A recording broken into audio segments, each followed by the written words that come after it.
എല്ലാവർക്കും നമസ്കാരം. Government ITI മലമ്പുഴയുടെ ഒഫീഷ്യൽ യൂട്യൂബ് ചാനലിലേക്ക് ഏവർക്കും സ്വാഗതം. ഞാൻ Arsal Babu, computer operator and programming assistant ട്രേഡിലെ ഒരു ഇൻസ്ട്രക്ടറാണ്. നിങ്ങൾ ആദ്യമായാണ് ഈ ചാനൽ കാണുന്നതെങ്കിൽ ഒന്ന് സബ്സ്ക്രൈബ് ചെയ്യുക. സബ്സ്ക്രൈബ് ചെയ്തതിന് ശേഷം തൊട്ടടുത്ത് കാണുന്ന ബെല്ലൈക്കൺ കൂടെ എനേബിൾ ചെയ്താൽ വിവിധ ട്രേഡുകൾക്ക് വേണ്ടി ഞങ്ങൾ തയ്യാറാക്കുന്ന വീഡിയോകൾ നിങ്ങൾക്ക് നോട്ടിഫിക്കേഷനായി ലഭിക്കുന്നതായിരിക്കും. ഇന്ന് ഈ ക്ലാസ്സിൽ നമ്മൾ ഡിസ്കസ് ചെയ്യാൻ വേണ്ടി പോകുന്നത് basic accounting part 5 computer operator and programming assistant ട്രേഡിലെ സെക്കൻഡ് സെമസ്റ്ററിൽ ഉൾപ്പെടുത്തിയിട്ടുള്ള introduction to Tally with smart അക്കൗണ്ടിങ്ങിൻ്റെ 5ാം ഭാഗമാണിത്. 1 മുതൽ 4 വരെയുള്ള ഭാഗങ്ങൾ കാണാത്ത ആളുകൾ അവ കാണാൻ ശ്രമിക്കുക. അവ കണ്ടതിന് ശേഷം 5ാം ഭാഗത്തിലേക്ക് വരിക. ഈ 5ാം ഭാഗത്തിൽ പ്രധാനമായും നമ്മൾ ഇന്ന് ഡിസ്കസ് ചെയ്യുന്നത് ജേണൽ എന്ന പോർഷനാണ്. Journal entries, journalising process.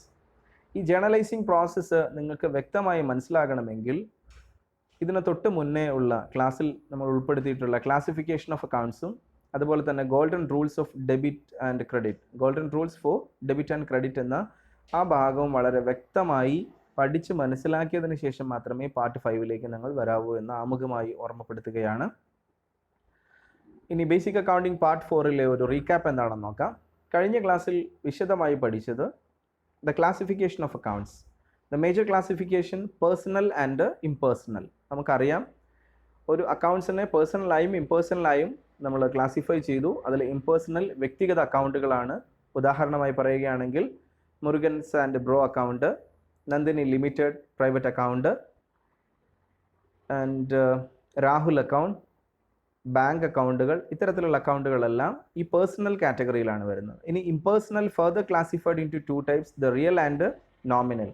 ഈ real accounts is related to the assets of business. ഒരു ബിസിനസ്സിൻ്റെ ടാഞ്ചിബിൾ ഇൻടാഞ്ചിബിൾ ആയിട്ടുള്ള അസറ്റ്സിനെ റിലേറ്റ് ചെയ്യുന്നതാണ് റിയൽ അക്കൗണ്ട്സ്. ഇനി നോമിനൽ ആണെങ്കിൽ റിയൽ വരുന്ന examples cash account, cash in hand ആയതുകൊണ്ട്,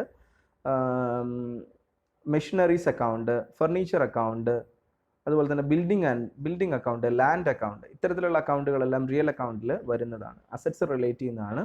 ഇനി nominal account expenses and gains, expenses and losses, incomes and gains. എക്സ്പെൻസുകൾ, ഒരു കമ്പനിയുടെ ചെലവുകൾ, അതിലുള്ള നഷ്ടങ്ങൾ, നേട്ടങ്ങൾ, വരുമാനങ്ങൾ, ഇത്രയും കാര്യങ്ങൾ റിലേറ്റ് ചെയ്യുന്നത് നോമിനൽ അക്കൗണ്ട്സിലാണ്. ഈ നോമിനൽ അക്കൗണ്ട്സിൽ വരുന്നത് salary account, wage account, dividend account, interest account, അത്തരത്തിലുള്ള എല്ലാ ട്രാൻസാക്ഷൻസും റിലേറ്റ് ചെയ്യുന്നത് ഈ അക്കൗണ്ടിലായിരിക്കും.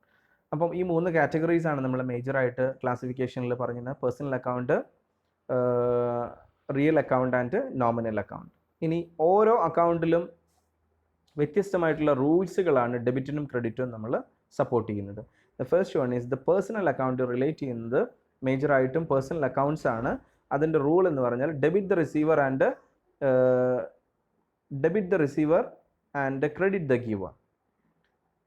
ഇനി റിയൽ അക്കൗണ്ടിലാണെങ്കിൽ debit what comes in and credit what goes out. ഇനി നോമിനൽ ആണെങ്കിൽ debit all expenses and losses and credit all incomes and gains. ഈ പറയുന്ന കാര്യങ്ങൾ മുഴുവൻ വളരെ വ്യക്തമായി മനസ്സിലാക്കിയതിന് ശേഷം നമുക്ക് പാർട്ട് 5ലേക്ക് കിടക്കാം. ഈ പാർട്ട് 5ൽ നേരത്തെ പറഞ്ഞതുപോലെ ബുക്ക് ഓഫ് അക്കൗണ്ട്സിൻ്റെ മേജർ ക്ലാസിഫിക്കേഷൻസ് ഏതൊക്കെയാണെന്ന് നോക്കാം. 3ാമത്തെ ഭാഗത്തിൽ book of accounts, main book of accounts ഏതൊക്കെയാണെന്നുള്ളത് വിവരിച്ചിരുന്നു. അതിൻ്റെ ഒരു ബ്രീഫ് നിങ്ങൾക്ക് തന്നിരുന്നു. ഇനി അതിൻ്റെ ആക്ച്വൽ കൺസെപ്റ്റിലേക്ക് പോവാണ്. ആ 6 ബുക്സിനെ നമ്മൾ എങ്ങനെയാണ് കാറ്റഗറൈസ് ചെയ്തിട്ടുള്ളതെന്ന് നോക്കാം. Book of accounts can be generally classified into 3 categories. The first one is the journal, and second one is the ledger, and third one is the subsidiary books. ഇതിൽ ലെഡ്ജർ, ജേണൽ, സബ്സിഡിയറി ബുക്സിൽ ഉൾപ്പെടുന്നത് purchase book, cash book, sales book, purchase return, cash return, sales return, ഇത്തരത്തിലുള്ള ബുക്കുകളൊക്കെ നമുക്ക് subsidiary ബുക്സിലാണ് വരുന്നത്. ഇതെല്ലാം ഈ 6 ബുക്സിനും ഒരു general ആയിട്ടുള്ള കാര്യങ്ങളൊക്കെ 3ാമത്തേതിൽ പഠിച്ചതുകൊണ്ട് അതിലേക്ക് കൂടുതൽ കടക്കുന്നില്ല. ഇപ്പോൾ മേജർ ക്ലാസിഫിക്കേഷൻ, ബുക്ക് ഓഫ് അക്കൗണ്ട്സിൻ്റെ മേജർ ക്ലാസിഫിക്കേഷൻസ് 3 കാറ്റഗറീസ് ആണെന്നും ആ കാറ്റഗറീസിൽ വരുന്നത് journal, ledger and subsidiary books ആണെന്നും മനസ്സിലാക്കി വെക്കുക. അതിൽ ആദ്യത്തെ പോയിന്റ് ആയിട്ടുള്ള ജേണലാണ് ഇന്നത്തെ ടോപ്പിക്കിൽ നമ്മൾ മുഴുവനായിട്ടും മനസ്സിലാക്കാൻ വേണ്ടി പോകുന്നത്. ജേണൽ എന്താണ്? ജേണൽ നമുക്ക് നോക്കാം. Journal is A book of prime entry when A transaction takes place recorded in the journal. ഒരു ബിസിനസ്സിനെ സംബന്ധിച്ചിടത്തോളം this is the first entry, this is the initial entry, this is the prime entry. ഒരു business transaction എപ്പോഴാണോ നടക്കുന്നത് അപ്പോൾ നമ്മൾ recordically അല്ലെങ്കിൽ record ചെയ്യുന്ന ഒരു പ്രൈം എൻട്രി അല്ലെങ്കിൽ ഇനീഷ്യൽ എൻട്രി അല്ലെങ്കിൽ ഒരു പ്രാഥമിക എൻട്രിയാണ്, പ്രാഥമിക രേഖപ്പെടുത്തലാണ് ഈ ജേണൽ എന്ന് പറയുന്നത്. Journal is the book of prime entry. When a transaction takes place, it's recorded in the journal. അപ്പോൾ ഒരു ട്രാൻസാക്ഷൻ ബിസിനസ്സിൽ നടന്നാൽ അത് രേഖപ്പെടുത്തുന്ന ആദ്യ പടിയെ പറയുന്നതാണ് journal. Journal it's recorded in the chronological order. Chronological order എന്ന് പറഞ്ഞാൽ കാലക്രമേണ അല്ലെങ്കിൽ കാലാനുഗതമായി കൊണ്ടാണ് നമ്മൾ ഈ കാര്യങ്ങളെല്ലാം രേഖപ്പെടുത്തുന്നത്. ആദ്യം നടന്ന ട്രാൻസാക്ഷൻ ആദ്യം, പിന്നീട് നടന്ന ട്രാൻസാക്ഷൻസ് പിന്നീട്. അപ്പോൾ അത്തരത്തിൽ രേഖപ്പെടുത്തുന്നതിന് ഒരു ലേഔട്ട് നമുക്ക് ആവശ്യമാണ്. ആ ലേഔട്ടാണ് നിങ്ങൾ താഴെ കാണുന്നത്. ലേഔട്ട് ഓഫ് എ ജേണൽ എന്താണെന്ന് നോക്കാം. ഒരു ലേഔട്ടിൽ, ജേണലിൻ്റെ ലേഔട്ടിൽ നമുക്ക് 5 ഭാഗങ്ങളുണ്ട്. The first one is the date, second one is the particulars and third one is the LF. LF means ledger folio number എന്നുള്ളതാണ്. Ledger folio number. ഇനി DR amount and CR amount, fourth and fifth. DR എന്ന് പറഞ്ഞാൽ debit amount and credit amount. ഇപ്പോൾ ഒരു transaction കിട്ടിക്കഴിഞ്ഞാൽ first of all we have to identify some things from that, then entered in to the journal entry. നമുക്ക് ഒരു transaction കിട്ടിക്കഴിഞ്ഞാൽ അതിൽ നിന്നും നമുക്ക് വകതിരിച്ചു മാറ്റേണ്ട ചില കാര്യങ്ങൾ മാറ്റിയെടുത്ത് അവ ഈ ജേണൽ എന്ന് പറയുന്ന ഈ ലേഔട്ടിലേക്ക് കൊണ്ടുവന്ന് പോസ്റ്റ് ചെയ്യുന്ന പ്രോസസ്സാണ് ഈ പറയുന്ന ജേണൽ ഓർ ജേണലൈസിങ് എന്നുള്ളത്. അപ്പോൾ ഈ ലേഔട്ട് ഒന്ന് മനസ്സിലാക്കി വെക്കണം. ആദ്യം ഡേറ്റ്, ഒരു ട്രാൻസാക്ഷൻ നടക്കുമ്പോൾ ഒരു ഡേറ്റ് ഉണ്ടായിരിക്കും. പർട്ടിക്കുലേഴ്സ്, ആ ട്രാൻസാക്ഷൻ റിലേറ്റ് ചെയ്യുന്ന കുറച്ച് ഒരു ഡീറ്റെയിൽസ് നമ്മൾ ഇവിടേക്ക് കൊടുക്കണം. ഏതെല്ലാം അക്കൗണ്ടുകളാണ്, എവിടെ നിന്ന് എവിടേക്ക് ക്യാഷിൻ്റെ ഫ്ലോ നടക്കുന്നു, അല്ലെങ്കിൽ ഇനി നെക്സ്റ്റ് ലെഡ്ജർ ഫോളിയോ നമ്പർ. ഇവിടെ നമ്മൾ രേഖപ്പെടുത്തുന്നത് പിന്നീട് അക്കൗണ്ട്സിൻ്റെ ടേംസിൽ നമ്മളൊരു ലെഡ്ജർ, ഒരു സംഗ്രഹം എന്ന് പറയുന്ന ഒരു ബുക്കുണ്ട്, ഒരു അബ്സ്ട്രാക്റ്റ് ഉണ്ട്. ബുക്ക് ഓഫ് അബ്സ്ട്രാക്റ്റിൽ കൊണ്ടുപോയി രേഖപ്പെടുത്തി വെക്കും. അപ്പോൾ അത് ആ രേഖപ്പെടുത്തിയതിൻ്റെ നമ്പർ സിസ്റ്റമാണ് ഇവിടേക്ക് കൊണ്ടുവന്ന് പോസ്റ്റ് ചെയ്യുന്നത്. അതുപോലെ തന്നെ അതിൻ്റെ ഡെബിറ്റ് എമൗണ്ട് എത്രയാണ്, അതിൻ്റെ ക്രെഡിറ്റ് എമൗണ്ട് എത്രയാണെന്നുള്ള കുറേ കാര്യങ്ങളാണ് ഈ ലേഔട്ടിൽ നമ്മൾ രേഖപ്പെടുത്തുന്നത്. നമുക്ക് ജേണലൈസിങ് എന്ന പ്രോസസ്സിലേക്ക് കിടക്കാം. It is a process of analysing the business transactions under the heads of debit and credit and recording them in the journal. നേരത്തെ പറഞ്ഞ പ്രോസസ്സ് തന്നെയാണ്. ഡെബിറ്റിൻ്റെയും ക്രെഡിറ്റിൻ്റെയും അടിസ്ഥാനത്തിൽ ബിസിനസ്സിൻ്റെ ട്രാൻസാക്ഷൻസിനെ വിശകലനം ചെയ്ത് അവയെ ജേണലിൽ റെക്കോർഡ് ചെയ്യുന്ന പ്രോസസ്സിനെയാണ് ജേണലൈസിങ് എന്ന് പറയുന്നത്. Simple. The process of analysing the business transactions under the heads of debit and credit and recording them in the journal. വളരെ സിമ്പിളായിട്ട് മനസ്സിലാക്കുക. ഡെബിറ്റിൻ്റെയും ക്രെഡിറ്റിൻ്റെ, ഇപ്പോൾ കഴിഞ്ഞ ക്ലാസ് ഒക്കെ എടുത്തതിന് ശേഷം എനിക്ക് കുറേ ഡൗട്ട്സുകൾ ചോദിച്ച് കുട്ടികളെ വിളിച്ചിട്ടുണ്ടായിരുന്നു. ഡെബിറ്റും ക്രെഡിറ്റും ഇപ്പോഴും മനസ്സിലാകുന്നില്ല എന്ന് പറഞ്ഞിട്ട്. ഡെബിറ്റ് ക്രെഡിറ്റ് എന്ന് പറഞ്ഞാൽ ഒരു അക്കൗണ്ട്സിൽ, ഒരു ട്രാൻസാക്ഷൻസിൽ ഒരു ബെനിഫിറ്റ്സ് റിസീവ് ചെയ്യുന്ന പ്രോസസ്സിനെ നമ്മൾ ഡെബിറ്റ് എന്നും, ഒരു ബെനിഫിറ്റിനെ ഇമ്പാർട്ട് ചെയ്യുന്ന അല്ലെങ്കിൽ ഗിവ് ചെയ്യുന്ന പ്രോസസ്സിനെയാണ് നമ്മൾ ക്രെഡിറ്റ് എന്നും പറയുന്നത്. സിമ്പിളായിട്ട് മനസ്സിലാക്കുക. എന്താണോ നമ്മൾ ഡെബിറ്റ് ചെയ്യേണ്ടത് അതൊരു റിസീവിങ് ബെനിഫിറ്റ് ആയിരിക്കും. ക്രെഡിറ്റ് ചെയ്യുക എന്ന് പറഞ്ഞാൽ ഒരു ഗിവിങ് ബെനിഫിറ്റ് ആയിരിക്കും. സിമ്പിളായിട്ട് മനസ്സിലാക്കുക. കുറേ കോംപ്ലിക്കേഷൻസ് ഒന്നും ഇതിൽ ആവശ്യമില്ല. അപ്പോൾ ഡെബിറ്റും ക്രെഡിറ്റിൻ്റെയും അടിസ്ഥാനത്തിൽ, അതായത് ഒരു ബെനിഫിറ്റ് വാങ്ങുന്നതിൻ്റെയും ഒരു ബെനിഫിറ്റ് കൊടുക്കുന്നതിൻ്റെയും അടിസ്ഥാനത്തിൽ ബിസിനസ്സിൻ്റെ ട്രാൻസാക്ഷൻസിനെ നമ്മൾ വിശകലനം ചെയ്ത് അവ റെക്കോർഡ് ചെയ്യുന്ന ഒരു ക്രോണോളജിക്കൽ ഓർഡറിൽ റെക്കോർഡ് ചെയ്യുന്ന പ്രോസസ്സിനെയാണ് ജേണലൈസിങ് എന്ന് പറയുന്നത്. ആ ജേണലൈസിങ്ങിന് ചില സ്റ്റെപ്സ്, ഓരോ transactions, when journalizing a transaction the following steps to be followed. ഒരു 3 സ്റ്റെപ്പുകൾ മനസ്സിലാക്കി കഴിഞ്ഞാൽ ഏത് ട്രാൻസാക്ഷൻ കിട്ടിക്കഴിഞ്ഞാലും നിങ്ങൾക്ക് വളരെ സിമ്പിളായിട്ട് ജേണലൈസിങ് പ്രോസസ്സ് ചെയ്യാവുന്നതാണ്. ഈ ജേണലൈസിങ് പ്രോസസ്സ് വളരെ നല്ല രീതിയിൽ മനസ്സിലാക്കിയുള്ള ഒരു ഗുണം, ഈ ടാലി എന്ന് പറയുന്ന സോഫ്റ്റ്വെയറിൽ, ടാലി ERP9 പോലെയുള്ള സോഫ്റ്റ്വെയർസിൽ നമുക്ക് ബേസിക് ആയിട്ട് മനസ്സിലാക്കേണ്ട ഒരു കാര്യമാണ് ജേണലൈസിങ്. എല്ലാം ട്രാൻസാക്ഷൻ റിലേറ്റഡ് ആയിരിക്കും. ഒരു കുറേ 10-15 ട്രാൻസാക്ഷൻസ് തന്ന അതിൻ്റെ ട്രയൽ ബാലൻസും അതിൻ്റെ ബാലൻസ് ഷീറ്റ് കണ്ടുപിടിക്കുക, അതല്ലെങ്കിൽ അതിൻ്റെ പ്രോഫിറ്റ് ആൻഡ് ലോസ് അക്കൗണ്ട് എത്രയാണ്, അല്ലെങ്കിൽ പ്രോഫിറ്റ് ആൻഡ് ലോസ് സ്റ്റേറ്റ്മെൻറ്റ് കാണുക എന്നുള്ളതൊക്കെയാണ് നമുക്ക് സാധാരണ രീതിയിൽ ക്വസ്റ്റ്യൻസ് വരാറുള്ളത്.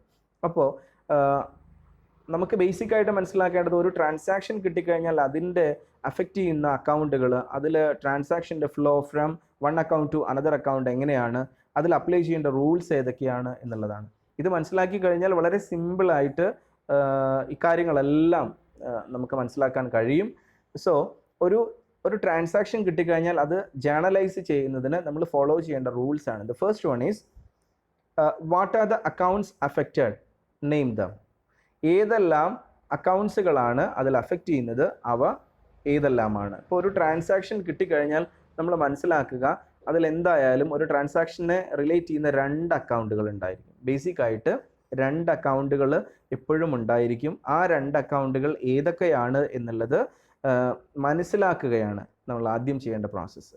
ഇനി അങ്ങനെ മനസ്സിലാക്കി കഴിഞ്ഞാൽ what types of accounts are they, അവ ഏത് ടൈപ്പ് ഓഫ് അക്കൗണ്ട്സ് ആണ്. നമ്മൾ 3 ടൈപ്പാണ് നമ്മൾ പഠിച്ചിട്ടുള്ളത്.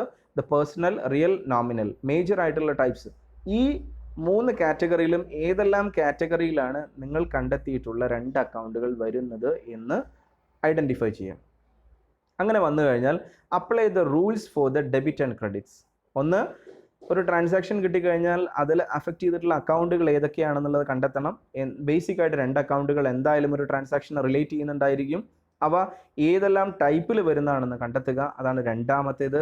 മൂന്നാമത്തേത് apply the rules for debit and credit. നിർബന്ധമായും ഈ ഡെബിറ്റിൻ്റെയും ക്രെഡിറ്റിൻ്റെയും റൂൾസിൽ നമുക്ക് വളരെ വ്യക്തത ഉണ്ടായിരിക്കണം.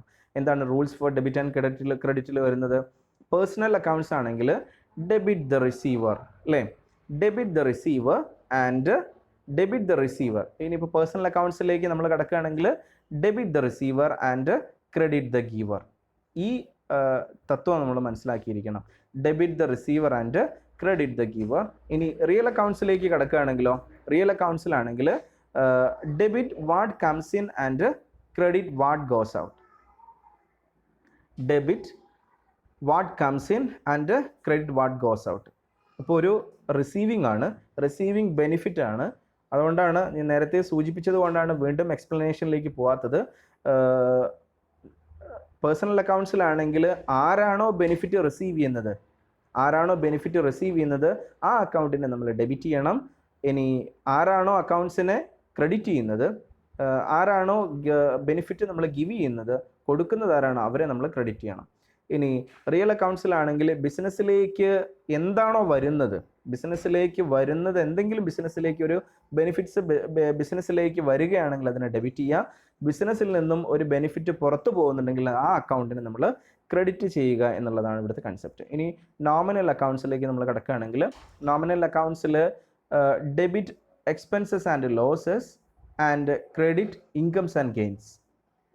ഒരു ബിസിനസ്സിൽ എക്സ്പെൻസസും ലോസും വരുന്ന പോർഷൻ അത് ഏത് അക്കൗണ്ടുമായി റിലേറ്റ് ചെയ്യുന്നു ആ അക്കൗണ്ടിനെ നമ്മൾ ഡെബിറ്റ് ചെയ്യുക. ഇൻകംസ് ആൻഡ് ഗെയിൻസുമായി റിലേറ്റ് ചെയ്യുന്ന അക്കൗണ്ടുകളെ ക്രെഡിറ്റ് ചെയ്യുക. ഈ 3 റൂൾസും വളരെ വ്യക്തമായി മനസ്സിലാക്കിയാൽ വളരെ സിമ്പിളായിട്ട് ജേർണലൈസിങ് പ്രോസസ്സ് നടത്താൻ പറ്റും.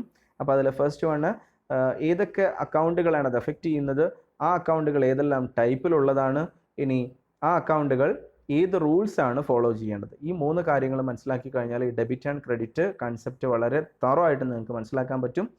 ജേർണലൈസിങ് പ്രോസസ്സും വളരെ സിമ്പിളായിട്ട് മനസ്സിലാക്കാൻ പറ്റും. കുറച്ച് എക്സാമ്പിൾസ് നമുക്ക് നോക്കാം. ദ ഫസ്റ്റ് എക്സാമ്പിൾ, ദ ട്രാൻസാക്ഷൻസിൽ വരുന്നത് 1st July 2003 received cash from Rahul ₹500. ഇപ്പോൾ ഒരു ടൈപ്പ് ഓഫ് ട്രാൻസാക്ഷൻ ആണ്. ചില ട്രാൻസാക്ഷൻസ് നിങ്ങൾക്ക് തരുന്നത് ഇങ്ങനെ ആയിരിക്കും. ആദ്യം ഡേറ്റ് പറയും, അതിനുശേഷം റിസീവ്ഡ് ക്യാഷ് ഫ്രം രാഹുൽ ₹500. മനസ്സിലാവുന്നുണ്ടല്ലോ? Received cash from ₹500. അപ്പോൾ നമുക്കറിയാം രാഹുലിൽ നിന്നും 500 രൂപ ക്യാഷ് റിസീവ് ചെയ്തു. ഇത് ബിസിനസ് ട്രാൻസാക്ഷൻസ് ആണ്.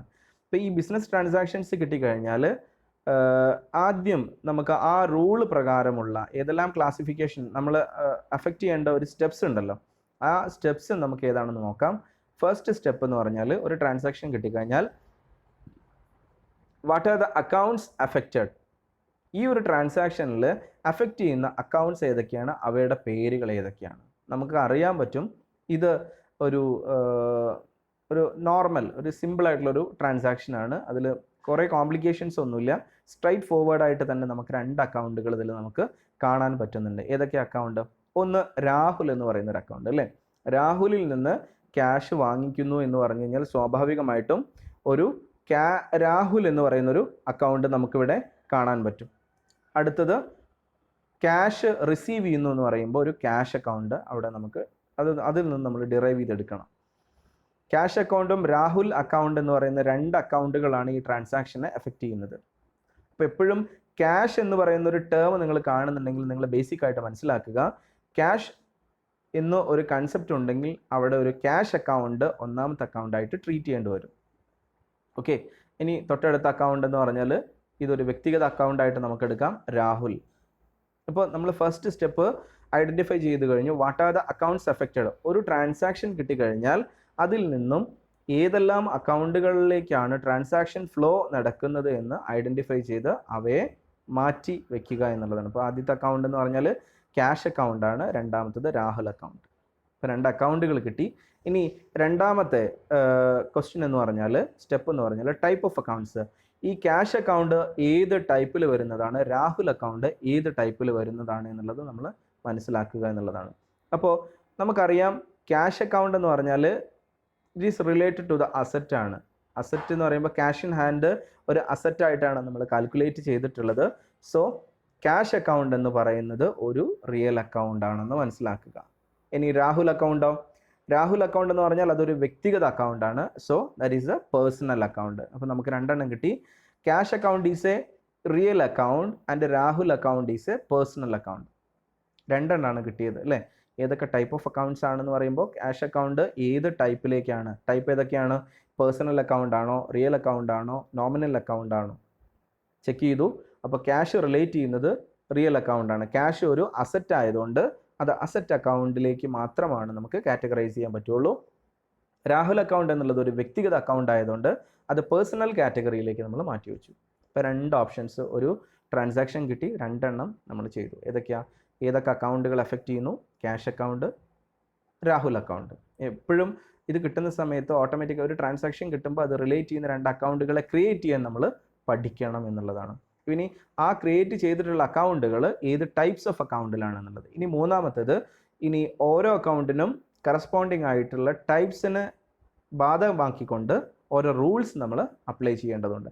ആ റൂൾസ് എങ്ങനെയാണ് അപ്ലൈ ചെയ്യുക എന്നുള്ളത് നമുക്കൊന്ന് നോക്കാം. അക്കോർഡിംഗ് ടു റൂൾ നമ്പർ 2, അതായത് ക്യാഷ് അക്കൗണ്ട് ആണ് നമ്മൾ ഫസ്റ്റ് എടുക്കുന്നത്. Cash account should be debited. എന്താണ് അതിന് കാരണം? Cash account should be debited എന്ന് പറയുന്നതിനുള്ള കാരണം എന്താണ്? നമുക്കറിയാം റൂൾ നമ്പർ 2-ൽ ആക്ച്വലി വരുന്നത്, റൂൾ നമ്പർ 2 എന്ന് പറയുന്നത് റിയൽ അക്കൗണ്ട് ആണ്. Debit what comes in and credit what goes out. ഏതാണ്? Debit what comes in and credit what goes out. ഇവിടെ ക്യാഷ് അക്കൗണ്ട് എന്ന് പറയുന്നത് എന്താണ്? ക്യാഷ് നമ്മുടെ ബിസിനസ്സിലേക്ക് വരികയാണ് അല്ലേ. വാട്ട് കംസ് ഇൻ അത് ഡെബിറ്റ് ചെയ്യണം. ക്യാഷ് അക്കൗണ്ട് നമ്മൾ ഡെബിറ്റ് ചെയ്യേണ്ട ഒരു പ്രോസസ്സാണ്. കാരണം എന്താ? Cash comes in to the business. Cash ബിസിനസ്സിൻ്റെ ഉള്ളിലേക്ക് വരുന്നത് കൊണ്ട് ക്യാഷ് അക്കൗണ്ടിനെ നമ്മൾ ഡെബിറ്റ് ചെയ്യണം. According to rule number 1, Rahul account should be credited. എന്താ കാരണം? അക്കോർഡിംഗ് ടു റൂൾ നമ്പർ 1, നമ്മൾ ഒന്നാമത്തെ റൂൾ പ്രകാരം രാഹുൽ അക്കൗണ്ട് എപ്പോഴും റിലേറ്റ് ചെയ്യുന്നത് പേഴ്സണൽ ആണ്. അപ്പോൾ പേഴ്സണൽ അക്കൗണ്ട്സിൻ്റെ റൂളാണ് നമ്മൾ അവിടെ അപ്ലൈ ചെയ്യുന്നത്. പേഴ്സണൽ അക്കൗണ്ട്സിൻ്റെ റൂൾ എന്ന് പറഞ്ഞാൽ ഏതാ? ഡെബിറ്റ് ദ റിസീവർ അല്ലേ. നമുക്ക് പേഴ്സണൽ അക്കൗണ്ട് റൂൾ നമുക്കറിയാം, debit the receiver and credit the giver. എങ്ങനെയാണ്? Debit the receiver and credit the giver എന്ന് പറയുന്ന പ്രോസസ്സാണ് ഒന്നാമത്തെ റൂളായിട്ട് നമ്മൾ എടുത്തിട്ടുള്ള. രണ്ടാമത്തെ rule debit what comes in and credit what goes out. ഇനി നോമിനൽ അക്കൗണ്ട്സിൽ debit all expenses and losses, credit all incomes and gains. ഇതിൽ ഫസ്റ്റ് അക്കൗണ്ട് ആണ്, ഫസ്റ്റ് റൂളാണ് നമ്മൾ എടുത്തിട്ടുള്ളത് അല്ലേ. അപ്പോൾ ആ റൂൾ എന്ന് പറയുന്നത്, according to rule number 1, Rahul account should be credited and Rahul has given benefit. ഇവിടെ നമ്മൾ മനസ്സിലാക്കേണ്ടത് രാഹുൽ ഒരു ബെനിഫിറ്റ് ഗിവ് ചെയ്യുന്നു എന്നുള്ളതാണ് അല്ലേ. രാഹുൽ ഒരു ബെനിഫിറ്റ് ഗിവ് ചെയ്യുന്നു, സോ രാഹുൽ അക്കൗണ്ടിനെ ക്രെഡിറ്റ് ചെയ്യണം. നേരെ മറിച്ച് രാഹുൽ ക്യാഷ് റിസീവ് ചെയ്യുകയാണെങ്കിലോ, നമുക്കറിയാം ഇവിടുത്തെ നമ്മുടെ ഒരു ബിസിനസ് കൺസെപ്റ്റിൽ എങ്ങനെയാണ്? Received cash from Rahul. രാഹുലിൽ നിന്ന് ക്യാഷ് റിസീവ് ചെയ്യുകയാണ്. ആരാ റിസീവ് ചെയ്യുന്നത്? ബിസിനസ് എന്ന് പറയുന്ന ഒരു സെപ്പറേറ്റ് എൻറ്റിറ്റിയാണ്. അപ്പോൾ ബിസിനസ്സിനെ നമ്മളിവിടെ ഒരു എൻറ്റിറ്റി ആയിട്ട് കൺസിഡർ ചെയ്യുന്നു. സോ ബിസിനസ്സിലേക്ക് ക്യാഷ് വരുന്നു ഫ്രം രാഹുലിൽ നിന്ന് 500 രൂപ വരുന്നുണ്ട്. രാഹുൽ ഗിവ് ചെയ്യാണ് അല്ലേ. നമുക്കറിയാം രാഹുൽ അത് ഗീവ് കൺസെപ്റ്റ് ആണ്. സോ നമുക്ക് ഒന്നാമത്തെ റൂള് അവിടെ അപ്ലൈ ചെയ്തു. അതുകൊണ്ട് എന്ത് ചെയ്യുന്നു? രാഹുൽ ഒരു ക്രെഡിറ്റർ ആയിട്ട് മാറി അല്ലേ. ക്രെഡിറ്റ് ദ ഗിവർ, ആരാണോ ഗിവ് ചെയ്യുന്നത്, ബെനിഫിറ്റ് ഗിവ് ചെയ്യുന്നവരെ നമ്മൾ ക്രെഡിറ്റ് ചെയ്യുന്നു. ഇനി according to rule number 2, real അക്കൗണ്ട്സിൻ്റെ റൂൾ പ്രകാരം cash comes to the business ആണ്. ക്യാഷ് ബിസിനസ്സിലേക്ക് വരുന്നു, രാഹുലിൽ നിന്ന് ക്യാഷ് ബിസിനസ്സിലേക്ക് വരുന്നത് കൊണ്ട് അത് ഒരു ഡെബിറ്റ് ചെയ്യേണ്ട ഒരു കൺസെപ്റ്റാണ്. അത് എല്ലാം റൂൾസ് പ്രകാരമാണ്. ഇത് കൂടുതൽ കോംപ്ലിക്കേഷനിലേക്ക് പോകരുത്. ക്യാഷ് അക്കൗണ്ട് എങ്ങനെയാണ് ഡെബിറ്റ് ചെയ്യേണ്ട സിറ്റുവേഷൻ വന്നത്? ക്യാഷ് ബിസിനസ്സിലേക്ക് വരുന്നു. അപ്പോൾ ഡെബിറ്റ് വാട്ട് കംസ് ഇൻ, എന്താണോ വരുന്നത് അതിനെ എന്ത് ചെയ്യണം? നമ്മൾ ഡെബിറ്റ് ചെയ്യണം. അത് അക്കോർഡിംഗ് ടു റൂൾ 2 ആണ്. ഈ അക്കോർഡിംഗ് ടു റൂൾ 2 അവിടെ അപ്ലൈ ചെയ്യാനുള്ള കാരണം എന്താണ്? ക്യാഷ് അക്കൗണ്ട് എന്ന് പറയുന്നത് ഒരു റിയൽ അക്കൗണ്ടിൻ്റെ ഭാഗമാണ്. ഇത്രയേ ഉള്ളൂ, സിമ്പിളാണ്. എല്ലാം റിലേറ്റ് ചെയ്ത് പോവാണ്. ക്യാഷ് അക്കൗണ്ടിന് ഡെബിറ്റ് ചെയ്യേണ്ട സിറ്റുവേഷൻ വന്നു, അത് അക്കോർഡിംഗ് ടു റൂൾ നമ്പർ 2 ആണ്. അക്കോർഡിംഗ് ടു റൂൾ നമ്പർ 2 അവിടെ അപ്ലൈ ചെയ്യാനുള്ള കാരണം ക്യാഷ് അക്കൗണ്ട് റിയൽ അക്കൗണ്ടിൻ്റെ ഭാഗമാണ്. ഇനി അക്കോർഡിംഗ് ടു റൂൾ നമ്പർ 1 ഇവിടെ അപ്ലൈ ചെയ്യാനുള്ള കാരണം Rahul has given the benefit, Rahul ഒരു ബെനിഫിറ്റ് ഗിവ് ചെയ്യാണ്. അക്കോർഡിംഗ് ടു റൂൾ നമ്പർ 1 എന്ന് പറഞ്ഞാൽ ക്രെഡിറ്റ് ദ ഗിവർ ആണ്. സോ രാഹുൽ അക്കൗണ്ട് ഇവിടെ ക്രെഡിറ്റ് ചെയ്യണം. അങ്ങനെ റൂൾ നമ്പർ 1 അപ്ലൈ ചെയ്യാനുള്ള കാരണം രാഹുൽ അക്കൗണ്ട് എപ്പോഴും ഫോക്കസ് ചെയ്യുന്നത് പേഴ്സണൽ അക്കൗണ്ടിനെയാണ്. സോ ഇവിടെ പേഴ്സണൽ അക്കൗണ്ട് ആയിട്ടാണ് രാഹുൽ അക്കൗണ്ടിനെ ട്രീറ്റ് ചെയ്ത്. സോ റൂൾ നമ്പർ 1 എഫക്റ്റ് ചെയ്യും. അപ്ലൈ ചെയ്യുമ്പോൾ ഓട്ടോമാറ്റിക്കായിട്ട് രാഹുൽ അക്കൗണ്ടിനെ ഇവിടെ ക്രെഡിറ്റ് ചെയ്യും. ഇനി ഈ ക്രെഡിറ്റും ഡെബിറ്റും എങ്ങനെയാണ് നേരത്തെയുള്ള ലേ ഔട്ടിലേക്ക് നമ്മൾ മാറ്റി പോസ്റ്റ് ചെയ്യുന്നത് നമുക്ക് നോക്കാം. സി, ഒന്നാമത്തെ date, particulars, ledger folio number, debit and credit. ഇതിൽ നമ്മൾ പറയുന്നത് ഡേറ്റ് എന്ന് പറയുന്ന പോർഷനിൽ നേരത്തെ നമുക്ക് സ്പെസിഫിക് ആയിട്ട് ഇവിടെ ട്രാൻസാക്ഷനിൽ ഡേറ്റ് തന്നിട്ടുണ്ട്. 2003 ജൂലൈ 1 ആണ് ഡേറ്റ്. ഈ 1-ാം തീയതി 2003 ജൂലൈ 2003 പർട്ടിക്കുലേഴ്സിൽ എഴുതേണ്ടത് ഇവിടെ ഫുൾ അക്കൗണ്ടുകളാണ് നമ്മൾ എഴുതേണ്ടത്. തൊട്ട് താഴെയായിട്ട് ഒരു നരേഷനും കൂടെ കൊടുക്കുന്നുള്ളതാണ്. ഇപ്പോൾ ബ്രാക്കറ്റിൽ കാണുന്ന ഒരു നരേഷൻ പ്രോസസ്സാണ്, നരേഷനാണ്. ബേസിക് ആയിട്ട് എഴുതേണ്ടത് ക്യാഷ് അക്കൗണ്ട് DR എന്ന് പറഞ്ഞാൽ ഡെപ്റ്റഡ് ടു രാഹുൽ അക്കൗണ്ട്. അപ്പോൾ ക്യാഷിൻ്റെ ഫ്ലോ ആണ് പറയുന്നത്, മനസ്സിലായോ? Cash account debited to Rahul account എന്ന് പറഞ്ഞാൽ രാഹുൽ അക്കൗണ്ടിൽ നിന്നും ക്യാഷ് അക്കൗണ്ടിലേക്ക്, ബിസിനസ്സിലേക്ക് ട്രാൻസാക്ഷൻ നടന്നു, അല്ലെങ്കിൽ ഒരു മൂവ്മെൻറ്റ് നടന്നു എന്നുള്ളതാണ് ഈ ട്രാൻസാക്ഷനിൽ നിന്ന് മനസ്സിലാക്കേണ്ടത്. അപ്പോൾ cash account DR to debited to Rahul account, മനസ്സിലായോ? ക്യാഷ് അക്കൗണ്ട് ആദ്യം നമ്മൾ എപ്പോഴും ഡെബിറ്റ് ചെയ്യുന്ന അക്കൗണ്ട് ആണ് എഴുതുന്നത്. അപ്പോൾ ഇവിടെ ഡെബിറ്റ് ചെയ്യുന്ന അക്കൗണ്ട് എന്ന് പറഞ്ഞാൽ ക്യാഷ് അക്കൗണ്ട് ആണ്. Cash account debited to Rahul account. ഇനി ബ്രാക്കറ്റിൽ being cash received from Rahul, അതൊരു നരേഷനാണ്. ആ നരേഷൻ കണ്ടു കഴിഞ്ഞാൽ നമുക്ക് ആ ട്രാൻസാക്ഷൻ്റെ ഫ്ലോ എവിടെ നിന്ന് എങ്ങോട്ടാണെന്നുള്ളത് നമുക്ക് മനസ്സിലാക്കാൻ പറ്റും. അപ്പോൾ എപ്പോഴും നമ്മൾ ട്രാൻസാക്ഷന് ഒരു നരേഷൻ കൊടുക്കുന്നത് ഈ ഒരു ഫോമാറ്റിലാണ്. Being cash received from Rahul, cash രാഹുലിൽ നിന്നും റിസീവ് ചെയ്തു. ഇനി അതിൽ ledger folio number, cash account എന്ന് പറയുന്നത് ലെഡ്ജർ ഫോളിയോയിൽ, അപ്പോൾ ലെഡ്ജർ എന്ന് പറയുന്ന ബുക്കിൽ 2-ാമത്തെ പേജിലാണ് നമ്മൾ സാധാരണ ഈ ക്യാഷ് റിലേറ്റഡ് ആയിട്ടുള്ള ട്രാൻസാക്ഷൻസ് മാർക്ക് ചെയ്യുന്നത്. അതുകൊണ്ട് ആ 2 ഇവിടെ നോട്ട് ചെയ്ത് വെച്ചു. ഇനി നമുക്ക് ഡെബിറ്റ് ചെയ്തിട്ടുള്ള എമൗണ്ട് 500 രൂപ നമ്മൾ ഡെബിറ്റ് സൈഡിൽ എഴുതി. രാഹുൽ അക്കൗണ്ട് എന്ന് പറഞ്ഞാൽ ക്രെഡിറ്റർ ആണ്.